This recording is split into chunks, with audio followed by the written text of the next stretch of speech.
প্রথম ১ ঘন্টায় ১২ জনের শুনানি হয়েছে এবং এই যে ১২ জনের শুনানি হয়েছে তার মধ্যে ৬ জনের মঞ্জুর হয়েছে, ৫ জনের নামঞ্জুর হয়েছে এবং একজন অনুপস্থিত ছিলেন। কুমিল্লা ৩ আসনের মনিরুজ্জামান তিনি গণ অধিকার পরিষদের পক্ষ থেকে আপিল করেছিলেন, কিন্তু আজকে তিনি অনুপস্থিত রয়েছেন। যে একজন অনুপস্থিত রয়েছেন সেটি হচ্ছেন তিনি। আর ঢাকা ১২ আসনের থেকে সরকার মোহাম্মদ সালাউদ্দিন তিনি জাতীয় পার্টির, তিনি মঞ্জুর হয়েছে।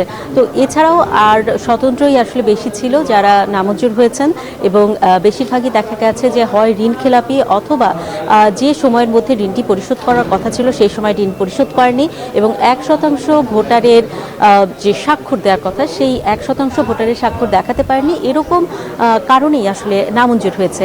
আর বেশ কয়েকটি জায়গায় দেখা গেছে যে ঋণ খেলাপি ছিল বলে একটি তারিখ পর্যন্ত দেখা গেছে, কিন্তু এরপরে তারা তাদের লোনটি শোধ করে দিয়েছে। তো তাদের কথা আসলে শুনে তাদের যে আপিল সেটি আসলে মঞ্জুর করেছে বা তাদের প্রার্থিতা বৈধ করেছে নির্বাচন কমিশন। আর আপনি জানেন যে আজ ২১১ নম্বর থেকে ২৮০ নম্বর পর্যন্ত, অর্থাৎ এই পর্যন্ত যারা আপিল করেছিলেন এই নম্বরগুলোতে তাদেরই আসলে আপিল শুনানি হবে। এবং আপনি জানেন যে প্রতিদিনই ৭০ জনের করে আপিল শুনানি হচ্ছে এবং ১২ জন করে ভিতরে ডাকা হচ্ছে।